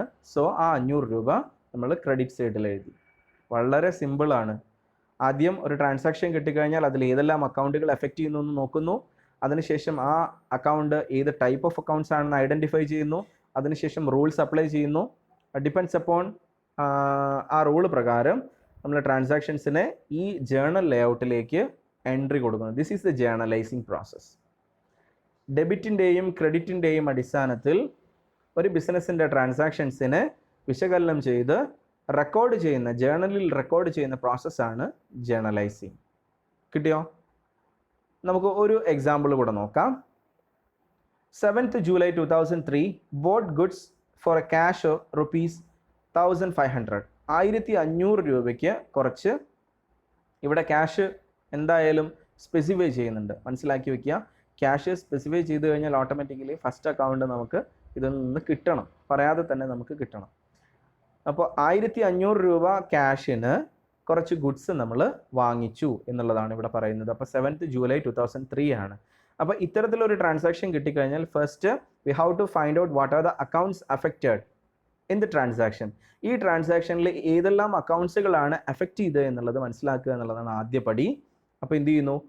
അതിൻ്റെ അടിസ്ഥാനത്തിൽ നമ്മൾ 2 അക്കൗണ്ടുകളെ മനസ്സിലാക്കുന്നു. ബോട്ട് ഗുഡ്സ് എന്ന് പറഞ്ഞാൽ നമ്മൾ ഗുഡ്സ് വാങ്ങിക്കുന്നത് ഓട്ടോമാറ്റിക്കലി ഏതിലാണ് വരിക? പർച്ചേസ് അക്കൗണ്ടിലാണ് വരുന്നത്. പർച്ചേസ് അക്കൗണ്ട് പർച്ചേസ് അക്കൗണ്ട് എന്ന് പറയുന്നത് ആ അക്കൗണ്ടിലേക്കാണ് നമ്മൾ ഗുഡ്സ് വാങ്ങിച്ചു കഴിഞ്ഞാൽ വരുന്നത്. കോംപ്ലിക്കേഷൻ ഒന്നും വരണ്ട, ഇത് എവിടെ നിന്നാണ് ഈ പർച്ചേസ് അക്കൗണ്ട് കയറി വന്നത് എന്നുള്ളത്. അതൊക്കെ നമ്മൾ ടേംസുകൾ, ബേസിക് ടേംസ് നമ്മൾ പഠിക്കുന്ന സമയത്ത് മനസ്സിലാക്കി വെച്ചതാണ്. പർച്ചേസ് അക്കൗണ്ട് എന്ന് പറയുന്ന ഒരു അക്കൗണ്ടിനെ നമ്മൾ ഉണ്ടാക്കിയെടുക്കുന്ന ഇതിനാണ് ഒരു റീസെല്ലിംഗ് പ്രോസസ്സിന് വേണ്ടിയിട്ട് നമ്മൾ ഗുഡ്സ് പർച്ചേസ് ചെയ്യുമ്പോൾ, ഒരു റീസെയിൽ പ്രോസസ്സിന് വേണ്ടിയിട്ട് ഗുഡ്സ് പർച്ചേസ് ചെയ്യുമ്പോൾ. എന്നാൽ ഇതേ കൺസെപ്റ്റ് തന്നെ ബോട്ട് മെഷീനറി ഫോർ ക്യാഷ് എന്ന് പറഞ്ഞാൽ അത് എന്തിനു വേണ്ടിയായിരിക്കും ഒരു മെഷീനറി വാങ്ങിക്കുന്നത്? അത് നമ്മുടെ ഓൺ യൂസ് ആണ്. അത് നമുക്ക് പർച്ചേസ് അക്കൗണ്ടിൽ കാൽക്കുലേറ്റ് ചെയ്യാൻ കഴിയില്ല. അപ്പോൾ നമ്മൾ മെഷീനറി എന്ന് പറഞ്ഞൊരു അക്കൗണ്ട് തന്നെ ക്രിയേറ്റ് ചെയ്യണം. മനസ്സിലാവുന്നുണ്ടോ? നമ്മൾ റീസെല്ലിങ്ങിന് വേണ്ടി വാങ്ങിക്കുന്ന ഐറ്റംസ് മാത്രമാണ്. ഇപ്പോൾ നമ്മുടെ ഒരു കമ്പനി കുറച്ച് റോ മെറ്റീരിയൽസ് വാങ്ങിക്കുന്നു എന്ന് പറഞ്ഞാൽ, ഒരു ബിസ്ക്കറ്റ് റിലേറ്റഡ് ആയിട്ടുള്ള കമ്പനി, ആ കമ്പനിയിലേക്ക് കുറച്ച് വീറ്റ് ഫ്ലോർ, ഷുഗർ, അതുപോലെ തന്നെ മിൽക്ക് സോളിഡ്സ് ഒക്കെ പർച്ചേസ് ചെയ്യുന്നു എന്ന് പറഞ്ഞാൽ automatically that goes to the purchase account അല്ലേ? എന്തുകൊണ്ടാണത്? അതൊരു മാനുഫാക്ചറിങ്ങിന് വേണ്ടിയിട്ടോ അതല്ലെങ്കിൽ റീസെയിലിങ്ങിന് വേണ്ടിയിട്ടോ, അല്ലെങ്കിൽ റീസെയിൽ ഓർ റീസെല്ലിംഗ്, ഈ രണ്ട് പർപ്പസിന് വേണ്ടി, മാനുഫാക്ചറിങ്ങിന് വേണ്ടിയോ അതല്ലെങ്കിൽ റീസെയിൽ പർപ്പസിന് വേണ്ടിയോ നമ്മൾ പർച്ചേസ് ചെയ്യുന്ന ഗുഡ്സിനെ എപ്പോഴും പർച്ചേസ് അക്കൗണ്ടിലേക്കാണ് നമ്മൾ റിലേറ്റ് ചെയ്യുന്നത്. ഇവിടെ ഓൾറെഡി ക്യാഷ് അക്കൗണ്ട് എന്ന് സ്പെസിഫിക് ആയിട്ട് പറഞ്ഞിട്ടുണ്ട്. നമ്മൾ 1500 രൂപ ലിക്വിഡ് ക്യാഷ് കൊടുത്താണ് ഗുഡ്സ് പർച്ചേസ് ചെയ്യുന്നത്. മനസ്സിലാവുന്നുണ്ടല്ലോ? So purchase account and cash are affected. ഇവിടെ രണ്ട് അക്കൗണ്ടുകൾ. അപ്പോൾ എങ്ങനെയാണ് പർച്ചേസ് അക്കൗണ്ട് കിട്ടിയതെന്നുള്ളത് മനസ്സിലായിട്ടുണ്ടാവുമല്ലോ. മാനുഫാക്ചറിങ് പർപ്പസിന് വേണ്ടിയോ അതല്ലെങ്കിൽ റീസെയിൽ പർപ്പസിന് വേണ്ടിയോ ഗുഡ്സ് പർച്ചേസ് ചെയ്യുമ്പോൾ that's comes to the purchase account. അത് പർച്ചേസ് അക്കൗണ്ടിനെയാണ് എപ്പോഴും ഡിനോട്ട് ചെയ്യുന്നത്. അത്രയും മനസ്സിലാക്കി വെക്കുക. അപ്പോൾ ഒന്നുകൂടെ ഞാൻ ട്രാൻസാക്ഷനിലേക്ക് പോകണം. 7th July 2003 bought goods for cash 1500. അപ്പോൾ ഫസ്റ്റ് സ്റ്റെപ്പ് എന്ന് പറഞ്ഞാൽ we have to identify the accounts. 2 accounts ഏതൊക്കെയാണ്? ഒന്ന് ക്യാഷ് അക്കൗണ്ട് ഓൾറെഡി നമുക്ക് ഒന്ന് കിട്ടി. 2 ഇതൊരു റീസെല്ലിംഗ് പർപ്പസിന് വേണ്ടി ആകാം, അതുകൊണ്ട് തന്നെ ഇത് പർച്ചേസ് അക്കൗണ്ട് ഓട്ടോമാറ്റിക്കായിട്ട് അവിടെ വന്നു. ഇനി ഈ 2 അക്കൗണ്ടുകൾ ഏതെല്ലാം ടൈപ്സിനെയാണ് അല്ലേ, ഏതൊക്കെ ടൈപ്സിലേക്കാണ് വരുന്നത് എന്നുള്ളത് നമുക്ക് നോക്കണ്ടേ? ഏതൊക്കെയാ? Purchase account and cash accounts are the real accounts. Purchase അക്കൗണ്ടും അതുപോലെ തന്നെ ക്യാഷ് അക്കൗണ്ടും റിയൽ അക്കൗണ്ടാണ്. എന്താണ് ഈ പർച്ചേസ് അക്കൗണ്ട് റിയൽ ആയത് അല്ലേ? നമുക്കൊരു ഡൗട്ട് ഉണ്ടാവില്ല. ക്യാഷ് അക്കൗണ്ട് നമ്മൾ ഓൾറെഡി ഒരു എക്സാമ്പിൾ കഴിഞ്ഞു, അതിൽ വളരെ വ്യക്തമായിട്ടുണ്ട്. ക്യാഷ് ഇൻ ഹാൻഡ് എന്ന് പറഞ്ഞാൽ അസറ്റാണ്. അതുപോലെ തന്നെയാണ് പർച്ചേസ് അക്കൗണ്ട് എന്ന് പറഞ്ഞാൽ പർച്ചേസ് ചെയ്യുന്ന items including raw materials, business relate ചെയ്യുന്ന all the particulars are related to the real accounts. നമുക്കറിയാലോ ഈ സ്റ്റോക്ക് എന്ന് പറയുന്നത് എന്താ? നമ്മുടെ അസറ്റാണ്. നമ്മൾ വാങ്ങിക്കുന്ന sugar, wheat floor, milk solids ഒക്കെ എന്താണ്? നമ്മുടെ അസറ്റാണ്. അതിനെപ്പോഴും നമുക്ക് എന്ത് ചെയ്യാൻ പറ്റും? ക്യാഷ് ആയിട്ട് കൺവേർട്ട് ചെയ്യാൻ പറ്റും അല്ലേ? അപ്പോൾ അത്തരത്തിലുള്ള ഗുഡ്സ് എന്ന് പറയുന്നത് അല്ലെങ്കിൽ ഈ പർച്ചേസ് അക്കൗണ്ടിലേക്കാണ് വരുന്നത്. പർച്ചേസ് അക്കൗണ്ട് റിയൽ അക്കൗണ്ടിൻ്റെ ഭാഗമാണ്. സോ മനസ്സിലാക്കുക, purchase account and cash accounts are the real accounts. Purchase അക്കൗണ്ടും ക്യാഷ് അക്കൗണ്ടും റിയൽ അക്കൗണ്ട് ആയതുകൊണ്ട് നമുക്കിവിടെ സിമ്പിളായിട്ട് റൂൾ നമ്പർ 2 മാത്രമാണ് എന്ത് ചെയ്യേണ്ട കാര്യമുള്ളൂ? റൂൾ നമ്പർ 2 മാത്രമാണ് അപ്ലൈ ചെയ്യേണ്ടതുള്ളൂ. എന്താണ്? Purchase account should be debited since the goods have come in to the business. ഇവിടെ പർച്ചേസ് അക്കൗണ്ടിനെ ഡെബിറ്റ് ചെയ്യണം. കാരണം എന്താണ്? നമ്മൾ കുറച്ച് ക്യാഷ് കൊടുത്ത് സാധനങ്ങൾ പർച്ചേസ് ചെയ്യുന്നു എന്ന് പറഞ്ഞാൽ ക്യാഷ് ഇവിടുന്ന് പോകുന്നു, പകരം സാധനങ്ങൾ ബിസിനസ്സിലേക്ക് വരുന്നു. ഓട്ടോമാറ്റിക്കായിട്ട് നമുക്കറിയാം എന്താ റൂള് നമ്പർ 2 വരുന്നത്? Debit what comes in and credit what goes out. എന്താണോ നമുക്ക് നമ്മളിലേക്ക് വരുന്നത്, ബിസിനസ്സിലേക്ക് വരുന്നത്, അതിനെ ഡെബിറ്റ് ചെയ്യുക. ബിസിനസ്സിൽ നിന്ന് പുറത്തു പോകുന്നതിനെ നമ്മൾ ക്രെഡിറ്റ് ചെയ്യുക. ഇവിടെ പർച്ചേസ് അക്കൗണ്ടാണ് ഡെബിറ്റ് ചെയ്യുന്നത്. കാരണം ഗുഡ്സ് നമ്മുടെ ബിസിനസ്സിലേക്ക് വരുന്നു, ക്യാഷ് ഇവിടെ നിന്നും പുറത്തേക്ക് പോകുന്നു. So debit the purchase account and credit the cash account അല്ലേ? ഇനി അതെങ്ങനെയാണ് ഒരു ട്രാൻസാക്ഷനിൽ നമ്മൾ ഉൾപ്പെടുത്തിയിട്ടുള്ളത് നമുക്ക് നോക്കാം. 7th July 2003 bought goods for cash ₹1500. അപ്പോൾ അതിനെ നമ്മൾ ലേഔട്ടിലേക്ക് ഒന്ന് മാറ്റിയിരിക്കുകയാണ്. ഡേറ്റിൽ 2003 July 7th. Purchase account debited to cash account. Purchase account debited to cash account. ഇനി അതിൻ്റെ നറേഷൻ കൊടുത്തിരിക്കുന്നത് P cash purchases of goods. നമുക്ക് 1500 രൂപയ്ക്ക് കുറച്ച് ക്യാഷ് പർച്ചേസസ് നടത്തി. അത് ഗുഡ്സ് ആണ് പർച്ചേസ് ചെയ്തത് എന്നുള്ളത് വളരെ വ്യക്തമായി. അപ്പോൾ ലെഡ്ജർ ഫോളിയോ നമ്പറിൽ റിലേറ്റ് ചെയ്യുന്നത് ലെഡ്ജറിൽ പേജ് നമ്പർ 35 ആണ് പർച്ചേസ് അക്കൗണ്ടിന് വേണ്ടി നമ്മൾ മാറ്റി വെച്ചിട്ടുള്ളത്. ക്യാഷ് അക്കൗണ്ട് നേരത്തെ സൂചിപ്പിച്ചതുപോലെ തന്നെ 2 അല്ലേ. അപ്പോൾ ഇവിടെ നിന്നുള്ള റീപോസ്റ്റിംഗ് എന്ന് പറയുന്ന ഒരു കൺസെപ്റ്റ് കൂടെ നടക്കുന്നുണ്ട്. എവിടേക്ക്? ലെഡ്ജറിലേക്ക്. അതാണ് ഈ ലെഡ്ജർ ഫോളിയോ നമ്പർ ഇവിടെ നോട്ട് ചെയ്യുന്നത്. അപ്പോൾ ഇവിടെ നിന്ന് ഇപ്പോൾ 35 നമ്പർ എടുത്ത് നോക്കിക്കഴിഞ്ഞാൽ പർച്ചേസ് അക്കൗണ്ടിലെ ഈ ട്രാൻസാക്ഷൻസ് നമുക്കവിടെ കാണാൻ കഴിയും. ഇത് വളരെ പെർഫെക്റ്റ് ആയിട്ടുള്ള അക്കൗണ്ടിങ്ങിലാണ്. നോർമൽ അക്കൗണ്ടിങ്ങിലൊന്നും ഇത്തരത്തിലുള്ള ലെഡ്ജർ ഫോളിയോ നമ്പേഴ്സ് യൂസ് ചെയ്യാറില്ല. പക്ഷേ ഏറ്റവും പെർഫെക്റ്റ് അക്കൗണ്ടിങ്ങിൽ ഇപ്പോൾ ഒരു കമ്പനി റിലേറ്റ് ചെയ്യുന്ന ഒരു മാനുഫാക്ചറിങ് യൂണിറ്റിനെ റിലേറ്റ് ചെയ്യുന്നതിലൊക്കെ നമ്മൾ ഇത്തരത്തിലുള്ള ഒരു ലെഡ്ജർ ഫോളിയോ നമ്പർ നിർബന്ധമായിട്ടും ഫോളോ ചെയ്യേണ്ടതുണ്ട്. അപ്പോൾ രണ്ടാമത്തെ എക്സാമ്പിൾ നിങ്ങൾക്ക് മനസ്സിലായെന്ന് വിചാരിക്കുന്നു. Purchase account, cash account. Purchase account എന്ന് പറയുന്നത് ഡെബിറ്റ് ചെയ്യേണ്ട ഒരു സാഹചര്യം ഉണ്ടായത് goods comes to the business ആണ്. ക്യാഷ് ഗോസ് ഔട്ട് ആയതുകൊണ്ട് അതിനെ ക്രെഡിറ്റ് ചെയ്തു. കിട്ടിയോ? എത്ര ഓപ്ഷൻസ് കിട്ടിയിട്ടുണ്ടാവുമല്ലോ. ഒരു ട്രാൻസാക്ഷൻ കൂടെ നമുക്ക് നോക്കാം. ആ ട്രാൻസാക്ഷൻ ഞാൻ വളരെ സിമ്പിളായിട്ട്, ഇനി റൂൾസും അതിൻ്റെ റെഗുലേഷൻസൊക്കെ നിങ്ങൾ പറയണം, ഞാൻ ഡയറക്റ്റ് ആയിട്ട് ലേ ഔട്ടിലേക്ക് മാത്രമേ കിടക്കുകയുള്ളൂ. Okay. 10th July 2003 rent paid ₹10,000. 1000 രൂപ റെൻറ്റ് കൊടുത്തു എന്നാണ് പറയുന്നത് അല്ലേ. 1000 രൂപ റെൻറ്റ് കൊടുത്താൽ എന്താ സംഭവിക്കുക? 1000 രൂപ റെൻറ്റ് കൊടുക്കുന്നു എന്ന് വിചാരിക്കാം. അപ്പോൾ നമുക്ക് ഒന്നുകൂടെ അല്ലേ, ഒരു ഓപ്ഷനും കൂടെ ഉണ്ട് ഇവിടെ. 1000 രൂപ നമ്മൾ റെൻറ്റ് കൊടുക്കുന്നു 10th July 2003 1000 രൂപ റെൻറ്റ് കൊടുത്തു എന്ന് പറഞ്ഞാൽ ഇതിൽ നിന്നും നമ്മൾ എടുക്കേണ്ട രണ്ട് അക്കൗണ്ടുകൾ ഏതൊക്കെയാണ് അല്ലേ? ഏതെല്ലാം അക്കൗണ്ടുകളാണ് ഇത് എഫക്റ്റ് ചെയ്യുന്നത്? ഈ ട്രാൻസാക്ഷൻസ് എഫക്റ്റ് ചെയ്യുന്ന 2 അക്കൗണ്ടുകൾ ഏതൊക്കെയാണ്? ഏതൊക്കെയായിരിക്കും? നിങ്ങളൊന്ന് ഊഹിച്ച് പറഞ്ഞേ. കിട്ടുന്നുണ്ടോ ഏതൊക്കെയാണെന്നുള്ളത്? Rent paid ₹1000. ഇവിടെ ക്യാഷ് ഓൾറെഡി പറയാതെ പറയുന്നു അല്ലേ. ക്യാഷ് എന്ന് ഡയറക്റ്റായി പറയുന്നില്ല. പക്ഷേ ഇവിടെ 1000 രൂപ കൊടുത്തു എന്ന് പറഞ്ഞാൽ അത് ഓട്ടോമാറ്റിക്കലി ക്യാഷിനായിരിക്കും. അപ്പോൾ ഒരു ക്യാഷ് അക്കൗണ്ട് കിട്ടി. ഇനി വേറെ ഏതെങ്കിലും നമുക്ക് അക്കൗണ്ട് കിട്ടുമോ? റെൻറ്റ് വളരെ സിമ്പിളാണ്. റെൻറ്റ് പറയുന്നത് ഒരു അക്കൗണ്ടാണ്. അപ്പോൾ നമുക്കിവിടെ റെൻറ്റ് എന്ന് പറയുന്ന ഒരു അക്കൗണ്ട് എടുക്കാം. അതുപോലെ തന്നെ പിന്നെ ക്യാഷ് എന്ന് പറയുന്ന ഒരു അക്കൗണ്ട് അല്ലേ. 2 അക്കൗണ്ടുകളെയാണ് ഇവിടെ എഫക്റ്റ് ചെയ്യുന്നത്. The first one is the rent account and cash account ആണ് എഫക്റ്റ് ചെയ്യുന്നത്. മനസ്സിലാക്കുക.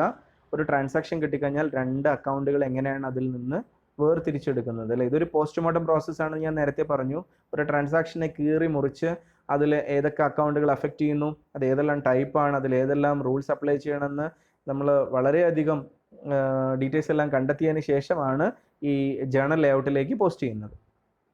അപ്പോൾ ഇവിടെ റെൻറ്റ് പെയ്ഡ് ₹1000 വളരെ സിമ്പിളായിട്ടുള്ള ട്രാൻസാക്ഷനാണ്.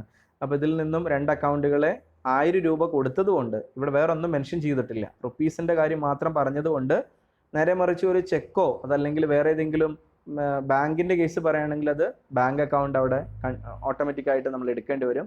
ഇവിടെ എല്ലാം ക്യാഷ് റിലേറ്റഡ് ആയതുകൊണ്ട് ക്യാഷ് അക്കൗണ്ട് നമ്മൾ എഫക്റ്റ് ചെയ്തു. ഇനി റെൻ്റ് എന്ന് പറയുന്നത് ഒരു അക്കൗണ്ടായിട്ട് നമ്മൾ എടുത്തു. റെൻ്റ് അക്കൗണ്ട് ആൻഡ് ക്യാഷ് അക്കൗണ്ടാണ് എഫക്റ്റ് ചെയ്യുന്നത്.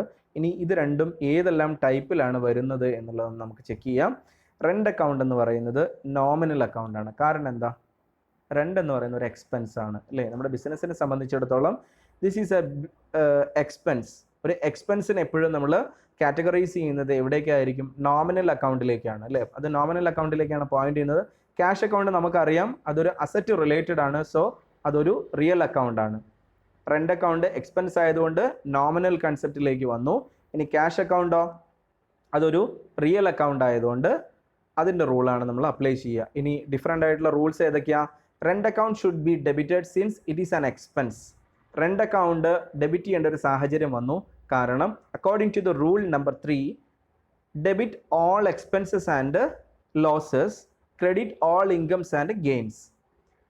മൂന്നാമത്തെ റൂൾ പ്രകാരം, നോമിനൽ എന്ന് പറയുന്ന അക്കൗണ്ടിലെ റൂൾ പ്രകാരം എക്സ്പെൻസസും ലോസസും ഡെബിറ്റ് ചെയ്യണം, ഇൻകംസും ആൻഡ് ഗെയിൻസ് ക്രെഡിറ്റ് ചെയ്യണം. ഇവിടെ എക്സ്പെൻസ്, റെൻ്റ് എന്ന് പറഞ്ഞാൽ ഒരു എക്സ്പെൻസ് ആണ്. സോ അത് ഡെബിറ്റ് ചെയ്തു. ക്യാഷ് എന്താണ്? ക്യാഷ് ഇവിടെ നിന്ന് ബിസിനസ്സിൽ നിന്നും പുറത്തു പോവുകയാണ് അല്ലേ. നമ്മുടെ ബിസിനസ്സിൻ്റെ ഭാഗമായിരുന്ന ക്യാഷ് എന്ത് ചെയ്തു? വാടകയുടെ രൂപത്തിൽ പുറത്തേക്ക് പോയി അല്ലേ. അപ്പോൾ വാടക എന്ന് പറയുന്ന ഒരു അക്കൗണ്ട് അത് ഓട്ടോമാറ്റിക്കായിട്ട് ഒരു എക്സ്പെൻസ് ആയിട്ട് മാറി. അത് എക്സ്പെൻസ് വരുന്ന സമയത്ത് അത് ഡെബിറ്റ് ചെയ്യുക. എന്താണോ ക്രെഡിറ്റ് ചെയ്യേണ്ടത്, ക്യാഷ് പുറത്തു പോകുന്ന ഒരു കൺസെപ്റ്റാണ്. സോ ക്രെഡിറ്റ് ചെയ്യുക. നമുക്ക് രണ്ടും രണ്ട് റോളിൽ നിന്നാണ് എടുത്തിട്ടുള്ളത് അല്ലേ. ഒരു റോളിൽ നിന്ന് വേണമെന്ന് നിർബന്ധമൊന്നുമില്ല. രണ്ടും ഒരു റോളിൻ്റെ ഭാഗമായാൽ മാത്രമേ എടുക്കാവൂ എന്നൊന്നുമില്ല. എന്താണോ ആ അക്കൗണ്ടിനെ റിലേറ്റ് ചെയ്യുന്നത് ആ സമയത്ത് ഏത് റൂൾ അപ്ലൈ ചെയ്യണം എന്നുള്ളത് കണ്ടെത്തുക, അത് അപ്ലൈ ചെയ്യും. ഓക്കെ, ഇനി ഇതിനെ നമുക്കൊന്ന് ലേ ഔട്ടിലേക്ക് കൊടുക്കുന്ന സമയത്ത് 2003 ജൂലൈ 10 റെന്റ് അക്കൗണ്ട് ഡെപ്റ്റ് ടു ക്യാഷ് അക്കൗണ്ട്. ഇവിടെ റെന്റ് അക്കൗണ്ട് ആണ് ഡെപ്റ്റ് ചെയ്യുന്നത്. സോ റെന്റ് അക്കൗണ്ട് ഡെപ്റ്റ് to cash account. Ledger folio number 17 ആണ് നമ്മൾ റെന്റിന് വേണ്ടി കൊടുത്തിട്ടുള്ളത്. ക്യാഷ് അക്കൗണ്ട് ഓൾറെഡി മെൻഷൻഡ് ആണ് 2. അത് എത്ര രൂപയാണ്? 1000 റുപ്പീസ് ഡെബിറ്റ് സൈഡിൽ എഴുതി, 1000 റുപ്പീസ് ക്രെഡിറ്റ് സൈഡിൽ എഴുതി. ഇങ്ങനെയാണ് ഒരു ട്രാൻസാക്ഷൻ പ്രോസസ്സ്. ഒരു ട്രാൻസാക്ഷൻ കിട്ടിക്കഴിഞ്ഞാൽ നമ്മൾ അതിനെ ജേർണലൈസ് ചെയ്യുന്നത്. ഇനി ഒരു എക്സാമ്പിൾസ് കൂടെ നമുക്ക് നോക്കാം. അടുത്ത എക്സാമ്പിൾ, സാലറി പെയ്ഡ് ₹5,000 ഓൺ 12/7/2003. ഈ രീതിയിലും ട്രാൻസാക്ഷൻസ് വരും. ആദ്യം തന്നെ ഡേറ്റ് തരണമെന്ന് നിർബന്ധമൊന്നുമില്ല. ഒരു ട്രാൻസാക്ഷൻ സാലറി കൊടുത്തു 5000 രൂപ, അത് ഈ ദിവസമാണ് കൊടുത്തത്. ഏത് ദിവസമാണ്? 12 ജൂലൈ 2003. അപ്പോൾ ഇങ്ങനെ ട്രാൻസാക്ഷൻസും വരാം. ഡേറ്റ് അവസാനം പറയും. അപ്പോൾ ആദ്യം നമ്മൾ അതിൽ നിന്ന് ഡേറ്റ് എടുത്തു. ഇനി അതിൽ ഏതൊക്കെ അക്കൗണ്ടുകളാണ്? സാലറി കൊടുത്തു അല്ലേ, നേരത്തെ റെന്റ് കൊടുത്തതുപോലെ തന്നെയുള്ളൊരു കൺസെപ്റ്റാണ്. സാലറി കൊടുത്തു എന്ന് പറഞ്ഞാൽ സാലറി അക്കൗണ്ട് അവിടെ നിന്ന് ഓട്ടോമാറ്റിക്കായിട്ട് നമ്മൾ എടുത്തു, പൈസയായിട്ട് കൊടുക്കുകയാണ് അല്ലേ. സോ ക്യാഷ് അക്കൗണ്ട് എടുത്തു. അപ്പോൾ ഇതിൽ ഏത് അക്കൗണ്ടാണ് ഡെബിറ്റ് ചെയ്യേണ്ടത്, ഏത് അക്കൗണ്ടാണ് ക്രെഡിറ്റ് ചെയ്യേണ്ടത് നിങ്ങൾക്ക് അറിയാം. സാലറി എന്ന് പറഞ്ഞു കഴിഞ്ഞാൽ അതൊരു എക്സ്പെൻസ് ആണ് അല്ലേ. സാലറി കമ്പനിയെ സംബന്ധിച്ചിടത്തോളം ഒരു എക്സ്പെൻസ് ആണ്. സോ സാലറി അക്കൗണ്ട് ഡെപ്റ്റ് to cash account being salary paid. Salary കൊടുത്തു എന്ന് മാത്രം കൊടുത്താൽ മതി. കൊടുത്ത എമൗണ്ട് എത്രയാണെന്നുള്ളതൊക്കെ എവിടെയുണ്ട്? നമുക്ക് ഡെബിറ്റ് എമൗണ്ടിൽ കാണാൻ പറ്റും, അതുപോലെ തന്നെ ക്രെഡിറ്റ് ഏരിയയിൽ നമുക്ക് കാണാൻ കഴിയുന്നുണ്ട്. അപ്പോൾ 5000 രൂപ ക്രെഡിറ്റ് സൈഡിലും 5000 രൂപ ഡെബിറ്റ് സൈഡിലും നമ്മൾ മെൻഷൻ ചെയ്തു. അത് എവിടെയാണോ എന്നുള്ളതാണ് നോക്കേണ്ടത്. സാലറി അക്കൗണ്ട് ആണ് ഡെബിറ്റ് ചെയ്ത്, സോ ഡെബിറ്റ് സൈഡിൽ 5000, ക്യാഷ് അക്കൗണ്ട് ക്രെഡിറ്റ് ചെയ്തു, ക്രെഡിറ്റ് അക്കൗണ്ടിൽ 5000 രൂപ. ഈ രീതിയിലാണ് ഒരു ജേർണലൈസിങ് പ്രോസസ്സ്. ഈ പ്രോസസ്സ് മനസ്സിലാക്കിയതിന് ശേഷമാണ് നമുക്ക് ട്രാൻസാക്ഷനിലേക്ക് കടക്കാൻ, അല്ലെങ്കിൽ ട്രാൻസാക്ഷൻ എൻട്രീസിലേക്ക്. ഇപ്പോൾ നേരത്തെ പറഞ്ഞ പോലെ ടാലിയൊക്കെ ചെയ്യുമ്പോൾ ഈ കൺസെപ്റ്റ് മനസ്സിലാക്കാതെ നമ്മൾ ഡെബിറ്റും ക്രെഡിറ്റും അങ്ങോട്ടും ഇങ്ങോട്ടൊക്കെ മാറിപ്പോയി കഴിഞ്ഞാൽ നമ്മുടെ സ്റ്റേറ്റ്മെൻറ്റിൽ വരുന്ന റോങ് ഇൻഫർമേഷൻ ആയിരിക്കും. അപ്പോൾ ആ റോങ് ഇൻഫർമേഷൻസ് കിട്ടാനല്ലല്ലോ നമ്മൾ ഇത്തരത്തിലുള്ള കാര്യങ്ങൾ പഠിക്കുന്നത്. അപ്പോൾ ഏറ്റവും പെർഫെക്റ്റ് ആയിട്ടുള്ളൊരു അക്കൗണ്ടിങ് സൊല്യൂഷന് വേണ്ടിയാണ് ഈ ബേസിക്സ് പഠിക്കുന്നത്. അപ്പോൾ ബേസിക്സ് അതിൻ്റെ ഇമ്പോർട്ടൻസോട് കൂടി തന്നെ ഏതെങ്കിലും ഒരു യൂട്യൂബ് ചാനലിൽ വരുന്ന ഏതെങ്കിലും സമയം കളയുന്ന വീഡിയോകൾ കാണുന്ന ലാഘവത്തോട് കൂടിയിട്ട് നിങ്ങൾ ഇരിക്കരുത്. നിങ്ങളൊരു ക്ലാസ്സിൽ ഒരു പെന്ന്, ഒരു പേപ്പർ, അതല്ലെങ്കിൽ നോട്ട്ബുക്കൊക്കെ എടുത്ത് ലെക്ചർ നോട്ട് എഴുതാൻ പാകമായിക്കൊണ്ട് തന്നെ നിങ്ങൾക്ക് മനസ്സിലാവാത്ത പോർഷൻസ് വീണ്ടും റിവൈൻഡ് ചെയ്ത്, അതല്ലെങ്കിൽ സംശയമുണ്ടെങ്കിൽ ചോദിച്ച് തന്നെ മനസ്സിലാക്കി വേണം നിങ്ങൾ പഠിച്ചു പോകാൻ. അപ്പോൾ ഒരു ക്ലാസ്സിലിരിക്കുന്ന ഫീലിങ്ങോട് കൂടി തന്നെ ഇരുന്ന് ഈ ക്ലാസ്സിനെ ശ്രദ്ധിച്ചാൽ മാത്രമേ നിങ്ങൾക്ക് അതുകൊണ്ട് ഫലമുണ്ടാവുകയുള്ളൂ എന്ന് ഒരിക്കൽ കൂടെ ഓർമ്മപ്പെടുത്തുകയാണ്. അപ്പോൾ ഇത്തരത്തിലാണ് ട്രാൻസാക്ഷൻസ്. അപ്പോൾ നമ്മളൊരു 4 ട്രാൻസാക്ഷൻസ് നോക്കി അതിൻ്റെ ജേർണലൈസിങ് പ്രോസസ്സ് എങ്ങനെയാണ് അക്കൗണ്ടുകളെന്ന് എടുക്കുന്നത്, ഏതെല്ലാം അക്കൗണ്ടുകൾ എന്നുള്ളത് മാറ്റിയെടുക്കുന്നു, അത് ആ അക്കൗണ്ടുകളെ ഏതെല്ലാം ടൈപ്പിലേക്ക് നമ്മൾ മാറ്റി കൊടുക്കുന്നു, അതിനുശേഷം ഏതെല്ലാം റൂൾസ് അപ്ലൈ ചെയ്യുന്നു എന്നുള്ള കാര്യങ്ങളൊക്കെ നമ്മൾ നോക്കി. ഇനി നിങ്ങൾക്ക് ഹോംവർക്കായിട്ട് ചെയ്യാൻ പറ്റുന്ന കുറച്ച് ട്രാൻസാക്ഷൻസ് ഞാനിവിടെ കൊടുക്കുന്നുണ്ട്. ഒന്ന്, നിങ്ങൾ സ്വന്തമായിട്ട് പേപ്പർ എടുക്കുക അല്ലെങ്കിൽ നോട്ട്ബുക്ക് എടുക്കുക, ഈ ട്രാൻസാക്ഷൻ എഴുതുക, അതിൽ അഫക്റ്റ് ചെയ്യുന്ന അക്കൗണ്ടുകൾ ഏതൊക്കെയാണ്, അത് ഏതെല്ലാം ടൈപ്സ് ആണ്, അതിന് അപ്ലൈ ചെയ്യേണ്ട റൂൾ ഏതാണ് എന്ന് എഴുതിയതിന് ശേഷം നിങ്ങൾ ആ ഒരു ലേഔട്ട്, ജേണലിൻ്റെ ലേഔട്ട് വരയ്ക്കുക. വരച്ചതിന് ശേഷം അതിലേക്ക് ആ എൻട്രീസ് മാറ്റി പോസ്റ്റ് ചെയ്യുക. അപ്പോൾ അതിൽ ലെഡ്ജർ ഫോളിയോ നമ്പർ ഒന്നും നിങ്ങളിപ്പോൾ തൽക്കാലം കൊടുക്കണമെന്നില്ല, അപ്പോൾ അതിൻ്റെ ആവശ്യം നിങ്ങൾക്ക് വരുന്നില്ലല്ലോ. ലെഡ്ജർ ഫോളിയോ നമ്പർ കൊടുത്തില്ലെങ്കിലും ബാക്കിയുള്ള കാര്യങ്ങളൊക്കെ വളരെ വൃത്തിയായിട്ട് ഇവിടെ ഏതാണ് ഡെബിറ്റ് ചെയ്യുന്നത്, ഏതാണ് ക്രെഡിറ്റ് ചെയ്യുന്നത്. അപ്പോൾ അതിൽ ഒന്നാമത്തത് പർച്ചേസ്ഡ് സ്റ്റേഷനറി ഫോർ ക്യാഷ് ₹3000.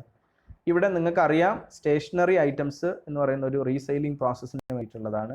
അപ്പോൾ അതിന് ഏത് അക്കൗണ്ട് അല്ലേ, 2 അക്കൗണ്ടുകൾ വേണമല്ലോ. ഏതെല്ലാം അക്കൗണ്ടുകളാണ് നിങ്ങൾ എടുക്കേണ്ടത്, അതിൻ്റെ ഡേറ്റ് ഇവിടെ കാണിച്ചിട്ടുണ്ട്.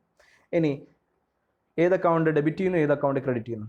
ഗുഡ്സ് സോൾഡ് ഫോർ ക്യാഷ് ₹1450 അല്ലേ, 1450 രൂപയ്ക്ക് കുറച്ച് ഗുഡ്സ് വിൽക്കുന്നു. അതിൻ്റെ ഒരു ഡേറ്റ് ഇവിടെ കാണിച്ചിട്ടുണ്ട്. അതിലും 2 അക്കൗണ്ടുകൾ കാണുക, ഏത് അക്കൗണ്ട് ഡെബിറ്റ് ചെയ്യണം, ഏത് അക്കൗണ്ട് ക്രെഡിറ്റ് ചെയ്യണം. ഇനി next, wages paid ₹200 on 10th January 2020. 2020 10th തീയതി ജനുവരി കുറച്ച് വേജസ് അല്ലേ, കൊടുത്തു. 200 രൂപയാണ് വേജസ്. ഇനി അടുത്ത ഒരു example, purchase good for cash ₹50,000. Purchase goods for cash 50,000. 50,000 രൂപയ്ക്ക് കുറച്ച് ഗുഡ്സ് പർച്ചേസ് ചെയ്തു. 12-ാം തീയതിയാണ് ജനുവരി 2020. ഇനി purchase machinery for cash 9,500 on 15 January 2020. 15-ാം തീയതി ജനുവരി 15-ാം തീയതി ഒരു മെഷീനറി നമ്മൾ പർച്ചേസ് ചെയ്തു 9,500 രൂപയ്ക്ക്. അപ്പോൾ ഇത്തരത്തിലുള്ള ട്രാൻസാക്ഷൻസ് മുഴുവൻ നിങ്ങൾ എന്ത് ചെയ്യുക, ഒരു പേപ്പറിൽ എഴുതി ഞാൻ നേരത്തെ പറഞ്ഞിട്ടുള്ള ആ സ്റ്റെപ്സ് ഫോളോ ചെയ്ത് അതിനെ ലേ ഔട്ടിലേക്ക് മാറ്റുക. Goods sold to Ramesh ₹10,000 on 21/2020. അപ്പോൾ ഇത്രയും കാര്യങ്ങൾ നിങ്ങൾ എന്ത് ചെയ്യുക, ഈ 6 ട്രാൻസാക്ഷൻസും നേരത്തെ ഞാൻ പിരിച്ചെഴുതിയതുപോലെ തന്നെ ഒരു പോസ്റ്റ്മോർട്ടം നടത്തി അതിൻ്റെ ജേർണലൈസിങ് പ്രോസസ്സ് എങ്ങനെയാണ് എന്നുള്ളതൊന്ന് എഴുതി നിങ്ങളൊന്ന് വാട്സപ്പിലൊന്ന് എനിക്ക് അയയ്ക്കുക. നിങ്ങളുടെ പേര്, അതുപോലെ തന്നെ നിങ്ങൾ നോട്ട്ബുക്കിൽ വളരെ വൃത്തിയായിട്ട് ആ ലേ ഔട്ടുകൾ എഴുതുക.